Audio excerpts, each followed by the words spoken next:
قربانی کے دن قریب آ رہے ہیں۔ دنیا کی ہر چیز دشمن کے لیے قربانی دیتی ہے، تو وقت آتا ہے کہ انسان بھی قربانی دیتا ہے۔ یہ زمین، یہ کھیتی باڑی، یہ سبزیاں، یہ جانور، ہر چیز قربانی دیتی ہے۔ دیکھتے نہیں کہ ایسا وقت آتا ہے کہ کسان زمین کو چیرتا ہے، زمین کو پھاڑتا ہے، اور زمین قربانی دیتی ہے کھیتی باڑی کے لیے، نباتات کے لیے، گھاس کے لیے، غلے کے لیے، گندم و چاول، دوسری چیزوں کے لیے۔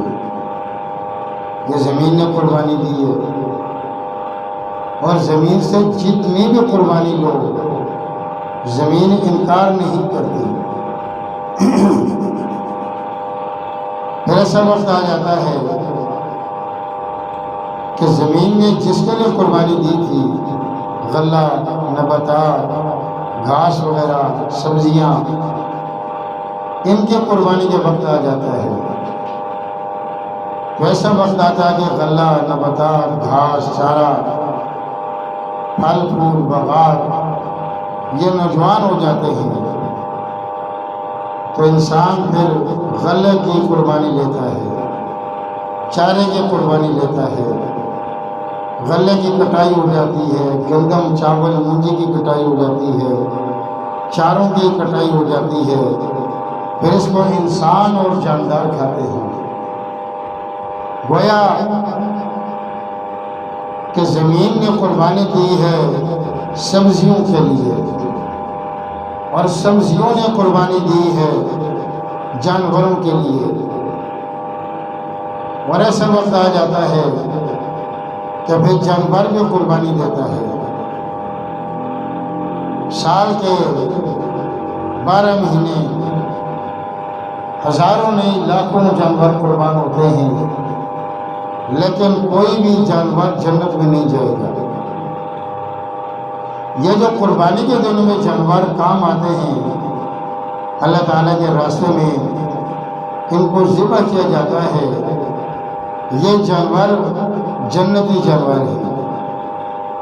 یہ جانور اللہ تعالیٰ کے منتخب کردہ جانور ہیں، یہ جانور اللہ تعالیٰ کے چنے ہوئے جانور ہیں۔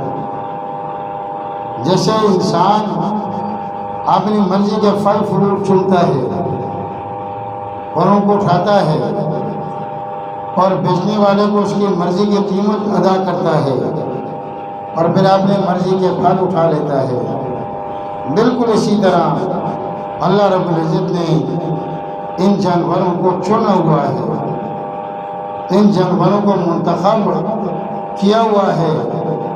جو جانور قربانی کے دنوں میں قربان ہوتے ہیں، اللہ تعالیٰ کے راستے میں ذبح ہو جاتے ہیں، لیکن اس سے مراد وہ جانور ہیں جو 10 ذی الحجہ کو قربان ہوں۔ بسا اوقات انسان جانور کو خرید لیتا ہے قربانی کی نیت سے، لیکن کسی بھی وجہ سے وہ جانور مر جاتا ہے قربانی سے پہلے،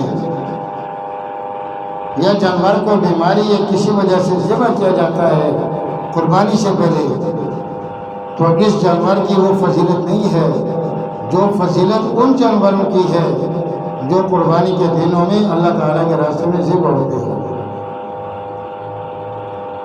جس انسان نے قربانی کی نیت سے جانور خریدا،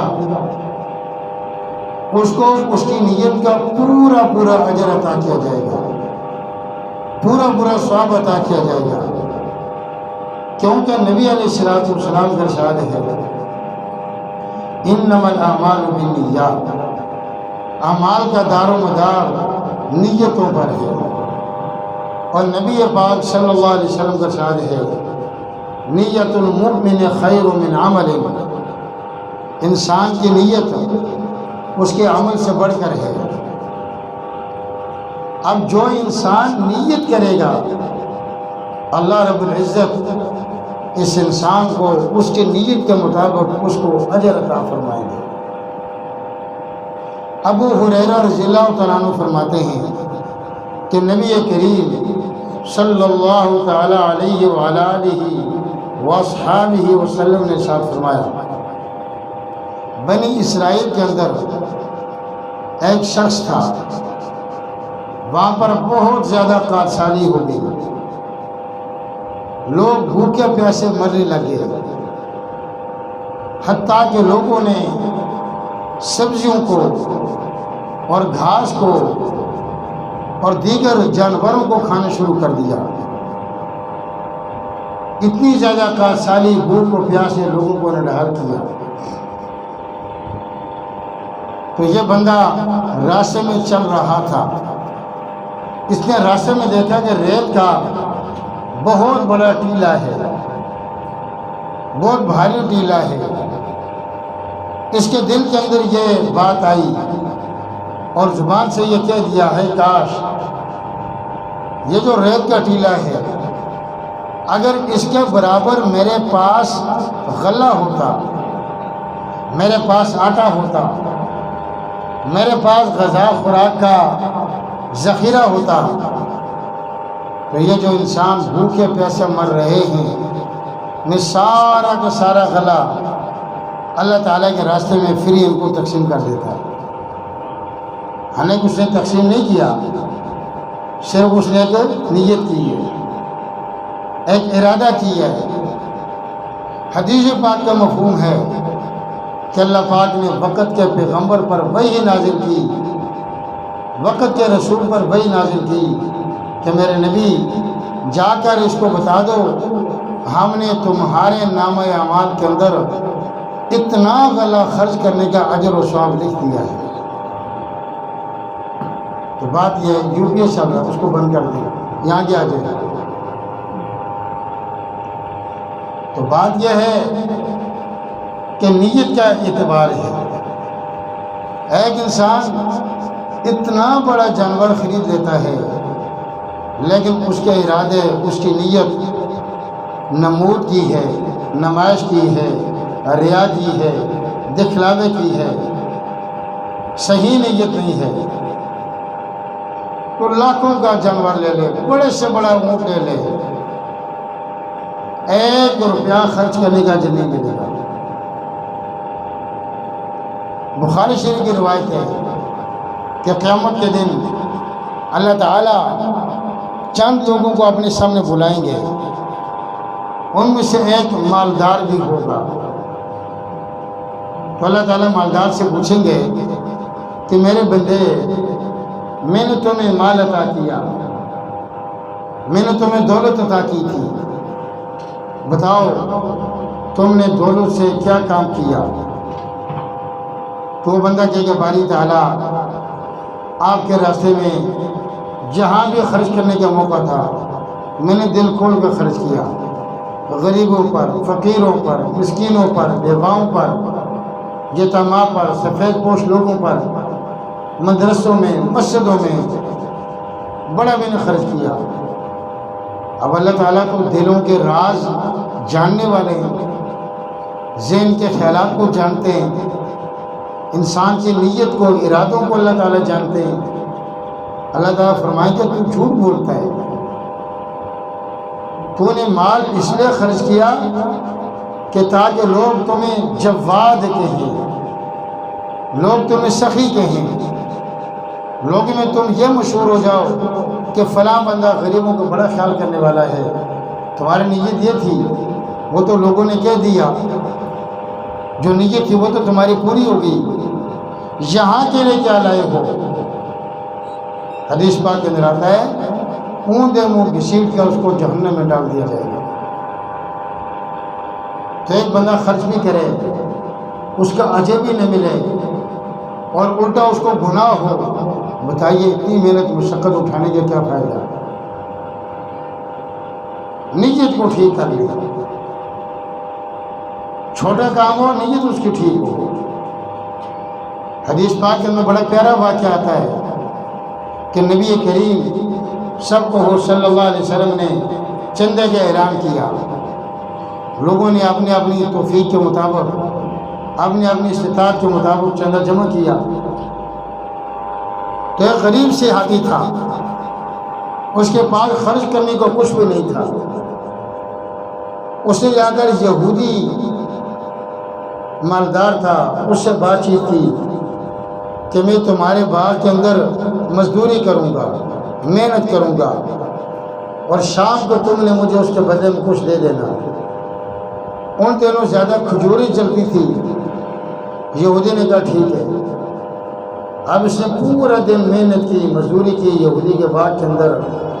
شام کے وقت یہودی نے اس مسلمان صحابی کو 2 یا 3 کلو یا 3.5 4 کلو اس کو کھجوریں دے دی اور کہا کہ یہ تیری مزدوری ہے۔ اس نے ان میں سے ایک بھی کھجور چکھا نہیں ہے، ایک کھجور بھی نہیں کھایا۔ وہ سارے کے سارے کھجور جو مزدوری میں محنت کے بدلے میں ملے تھے لا کر نبی کریم صلی اللہ علیہ وسلم کی خدمت اقدس میں تحفۃً ہدیۃً پیش کر دیے۔ منافقین ہنسنے لگے، لوگوں نے طنز اور تشنیع کا نشانہ بنایا اور کہا کہ لوگوں نے اتنا زیادہ دے دیا، لوگوں نے ڈھیروں کا ڈھیر مال دے دیا، لوگوں نے لاکھوں کروڑ دے دیے، تو تیرے 2-3 کلو کھجور کیا کام آئیں گے؟ وہ بڑا شرمندہ ہوا، بڑا نادم ہوا، پشیمان ہوا، پریشان بھی ہوا، لیکن کیا کر سکتا تھا؟ اس کے بس میں یہی تھا۔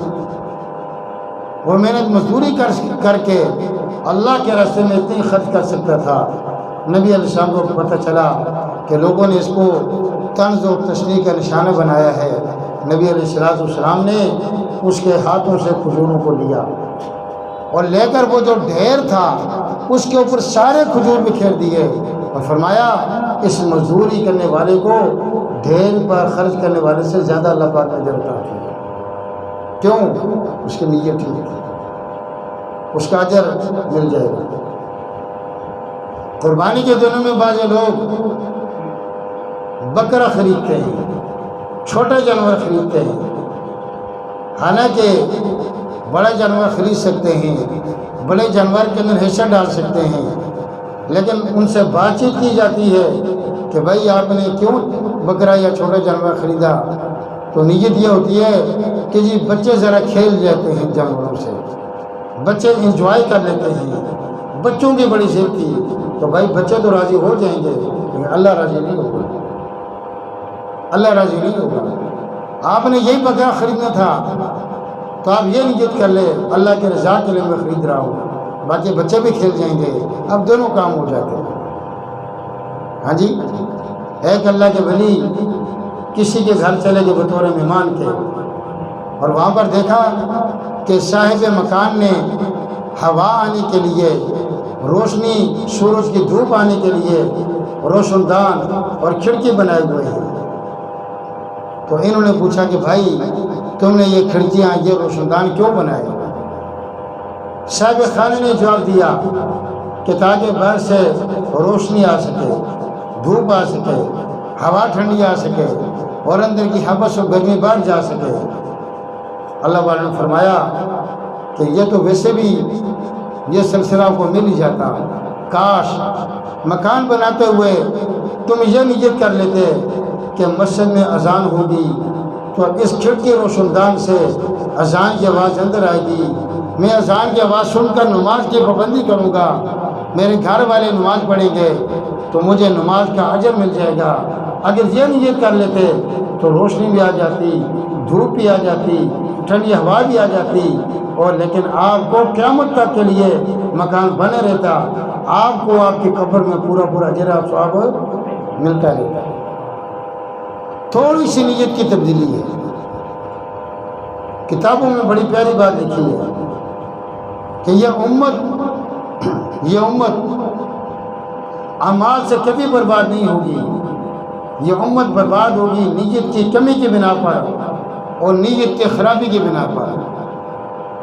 اگر ہم تھوڑی سی ہمت کر کے اپنے نیت کو ٹھیک کر لیں، ہر کام سے پہلے نیت کو چیک کر لیں، اور نیت یہ ہو کہ اللہ کی رضا کے لیے کام کر رہا ہوں، اللہ تعالیٰ کو خوش کرنے کے لیے کام کر رہا ہوں، وہ کام بھی ہو جائے گا اور اس کام پر اللہ تعالیٰ آپ کو ڈھیروں اجر عطا فرمائے گا۔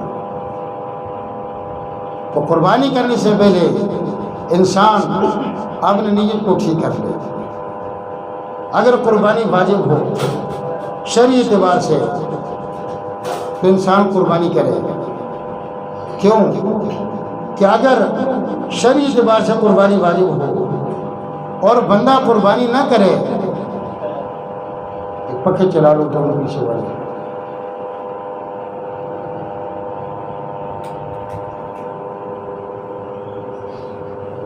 اوپر تالا ہی لگانا، یہ دروازے کھول دو، کھڑکی کھول دو۔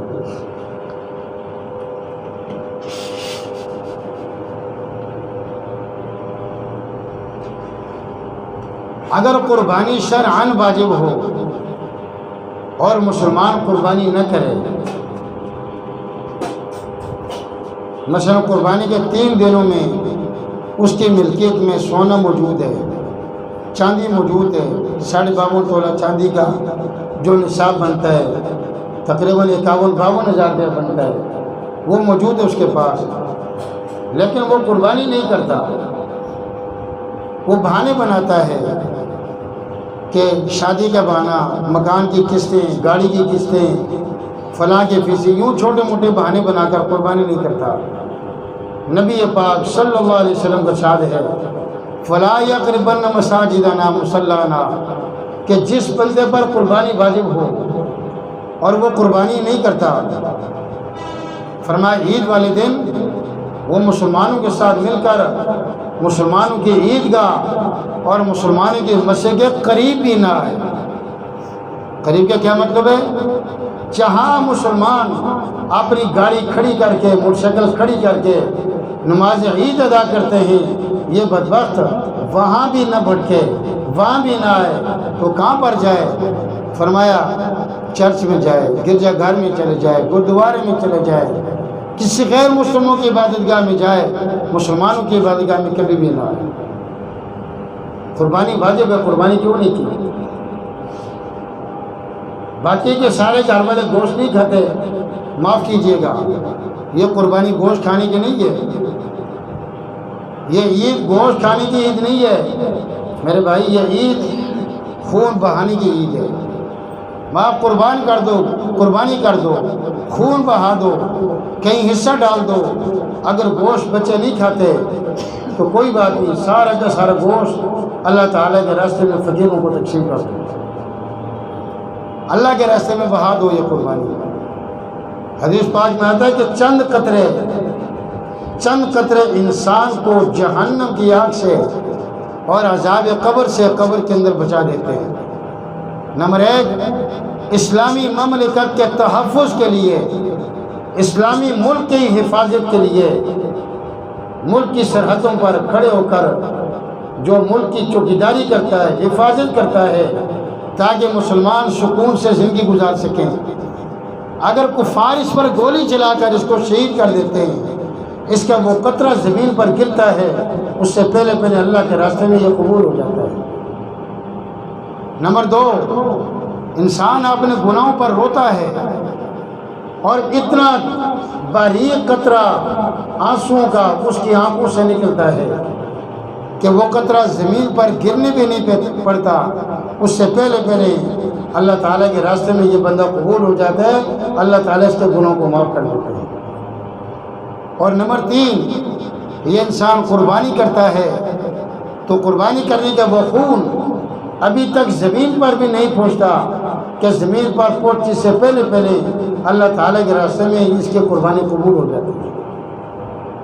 حدیث پاک کا مفہوم ہے کہ قربانی والے جانور کے بدن پر جتنے بال ہیں، ہر بال کے بدلے میں، ہر بال کے عوض میں قربانی کرنے والے کے نام اعمال کے اندر اللہ تعالیٰ نیکیاں لکھتے ہیں، درجات کو بلند کرتے ہیں اور اللہ تعالیٰ اس کے گناہوں کو معاف کر دیتے ہیں۔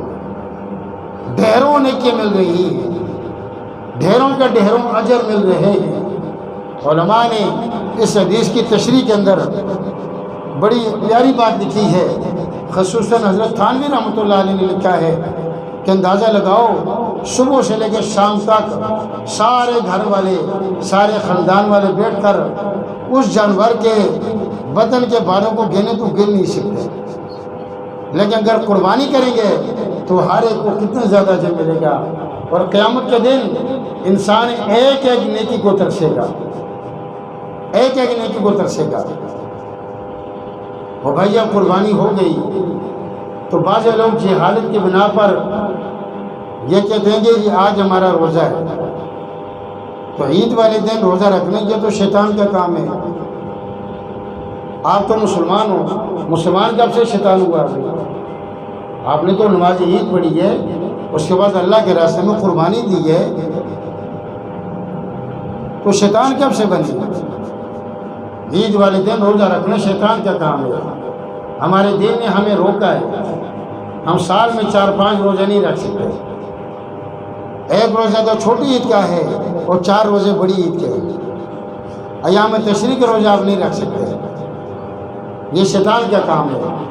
لیکن فرق یہ ہے کہ چھوٹی عید کے اندر آپ صبح صبح اٹھ کر میٹھی چیز کھا لیں، طاقت کے اندر کھجور ہوں، چھوارے ہوں، کوئی اور میٹھی چیز کھا لیں، اور بڑی عید کے اندر اگر آپ کی قربانی جلدی ہو رہی ہے تو صبح کھانا پینا ذرا تھوڑا سا رک جائیں، اپنے کھانے پینے کی ابتدا قربانی کے گوشت سے کریں، لیکن یہ کھانے پینے سے رکنا اس کو روزے کا نام نہ دو، اس کو مشہور نہ کرو کہ میرا روزہ ہے۔ عید والے دن روزہ یہ تو شیطان کا کام ہے۔ ہاں، اپنے کھانے کی ابتدا، کھانے پینے کی ابتدا وہ قربانی کے گوشت سے کر لو تو بہتر ہے، نہیں تو کوئی بات نہیں، انسان ہے، گرمی زیادہ لگ جاتی ہے، پانی پی لیتا ہے، کوئی اور چیز بندہ کھا لیتا ہے تو اس کو جائز ہے۔ اور جو صاحب حیثیت قربانی کرتا ہے سب سے پہلے اپنے رشتہ داروں میں، اپنے محلے میں، اپنے آس پڑوس والوں میں، اپنے جان پہچان والوں میں، اپنے محلے کے گرد نواز میں غور کرے، توجہ دھیان کرے کہ ہمارے محلے میں ایسے لوگ بھی ہیں جنہوں نے قربانی نہیں کی، اور وہ گوشت مانگنے کے لیے گھر گھر در در چکر بھی نہیں لگاتے، تو بھئی سب سے پہلے پڑوس کا خیال ہے، سب سے پہلے محلے والوں کا خیال۔ 5 انگلی برابر نہیں ہے۔ اللہ نے آپ کو صاحب حیثیت، صاحب طاقت، صاحب استعداد بنایا ہے، تو یہ مال اللہ نے دیا بطور امتحان کے۔ جو اللہ چھت پھاڑ کر دے سکتے ہیں وہ اللہ تھپڑ مار کر لے بھی سکتے ہیں۔ تو سب سے پہلے غریبوں کا خیال، سب سے پہلے فقیروں کا خیال، سب سے پہلے پڑوسیوں کا خیال، اہل محلہ کا خیال۔ بعض اہل محلہ اور دور دراز جاتے ہیں قربانی کے گوشت لینے کے لیے کہ شرم و حیا کی بنا پر اہل محلہ سے وہ لے نہیں سکتے، اور اہل محلہ نے یہ مشقت گوارا نہیں کی کہ ہم سب سے پہلے محلے والوں سے پوچھ لیں۔ حدیث پاک میں آتا ہے وہ بندہ مومن نہیں ہے، وہ بندہ ایمان والا نہیں ہے، وہ بندہ ایمان والا نہیں ہے، وہ بندہ ایمان والا نہیں ہے۔ صحابہ نے پوچھا جی کون اللہ کے نبی صلی اللہ علیہ وسلم؟ فرمایا جو خود جی بھر کر کھانا کھا لے، جو خود پیٹ بھر کر کھانا کھا لے، لیکن اس کا پڑوسی اس کے مکان کے ساتھ، اس کا پڑوسی اس کے بچے بھوکے پیاسے زندگی گزار رہے ہو، تو ہم کیسے مسلمان ہیں بھائی؟ اور حدیث پاک میں آتا ہے کہ پڑوسی اور ہمسائے کا اتنا زیادہ حق ہے کہ جبرائیل علیہ السلام جب بھی تشریف لائے نبی علیہ السلام کو ہمسائے کی اور پڑوسی کے حقوق کے بارے میں تلقین کی ہے۔ نبی علیہ السلام کا ارشاد مفہوم ہے، مجھے ڈر لگنے لگ گیا کہ اتنی تاکید کی گئی ہے پڑوسی کے متعلق اور ہمسائے کے متعلق کہ کہیں پڑوسی کو جائیداد کے اندر شریک نہیں کیا جائے، وراثت کے اندر۔ تو سب سے پہلے ہمارا جو فرض بنتا ہے وہ محلے کے اندر ہم اس کی جانچ پڑتال کریں، محلے کے اندر جا کر خود دیں، اور ہم عائشہ صدیقہ رضی اللہ تعالیٰ عنہ کی سنت زندہ کریں کہ جس کو ہم گوشت دیں اس سے دعا کا کہیں بھی نہ، اس سے دعا اور شکریہ کی تمنا بھی نہ کریں۔ لا نريد منکم جزاء ولا شکورا، بلکہ ہم اس کو گوشت دے کر اس کا شکریہ ادا کریں، مہربانی شکریہ، آپ نے ہمارا نذرانہ قبول کیا، آپ نے ہمارا ہدیہ قبول کیا، آپ نے گوشت قبول کیا، آپ چاہے تو واپس کر دیتے، لیکن مہربانی آپ کی، اس سے ہمیں اجر ملے گا، اس سے ہمارے نام اعمال کے اندر زیادہ نیکی ملیں گی، اور اس سے شیطان کی ماں مر جاتی ہے، شیطان کو تکلیف ہوتی ہے، اس سے انسان کے اندر سے تکبر اور غرور کی جو بو ہے وہ ختم ہو جاتی ہے، انسان اپنے آپ کو مٹا کر رکھتا ہے، جب دوسرے کو چیز دیتا ہے تو پھر اس کا شکریہ ادا کرتا ہے۔ اللہ تعالی ہمیں دین کی سمجھ اور صحیح معنوں میں قربانی کرنے کی توفیق نصیب فرمائے۔ وما علینا الا البلاغ المبین۔